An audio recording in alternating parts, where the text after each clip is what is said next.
മുണ്ടക്കൈ ഭാഗത്ത് ചുരൽമലയുടെ ഈ ഭാഗത്ത് ഉണ്ടായ അതീവ ഗുരുതരമായിട്ടുള്ള ഉരുൾപൊട്ടൽ ഇന്നേക്ക് 7ാം ദിവസമാണ്.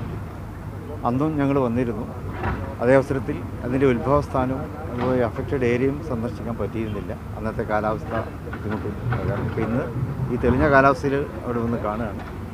നമുക്കിവിടെ ഈ കാഴ്ച കാരണം ഇപ്പോൾ ഇതിൻ്റെ ചുറ്റുഭാഗത്തുള്ള ഈ മലനിരകൾ, അതുപോലെ തന്നെ ഈ ചായത്തോട്ടങ്ങൾ, അതുപോലെ തന്നെ മറ്റ് റബ്ബർ തോട്ടങ്ങൾ, ഇതുപോലെ വളരെ മനോഹരമായ ഒരു ഭൂമികയാണ് അവിടെ ആ 30-ാം തീയതി വരെ ഉണ്ടായിരുന്നത്.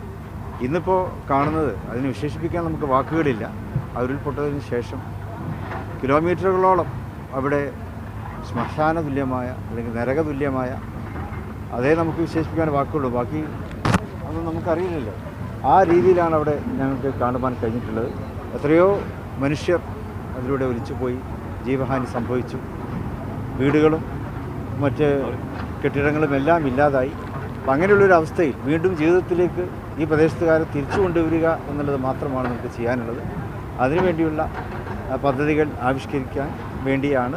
അതിലേക്ക് ഒന്ന് സ്ഥലങ്ങളൊക്കെ കാണാൻ, ഇതിൻ്റെ വ്യാപ്തി മനസ്സിലാക്കുന്നതിന് വേണ്ടിയാണ് ഞങ്ങൾ എത്തിയത്. അപ്പോൾ കണ്ടു. വിശേഷിപ്പിക്കാൻ വാക്കുകളില്ല, അതാണ് ഇപ്പോൾ പറയാനുള്ളത്. ബാക്കി കാര്യങ്ങൾ ഞങ്ങൾ ഈ അടുത്ത മീറ്റിംഗ് മേപ്പാടിയിൽ ഇരിക്കുന്നുണ്ട്. ബാക്കി കാര്യങ്ങൾ അവിടുന്ന് പറയുന്നു.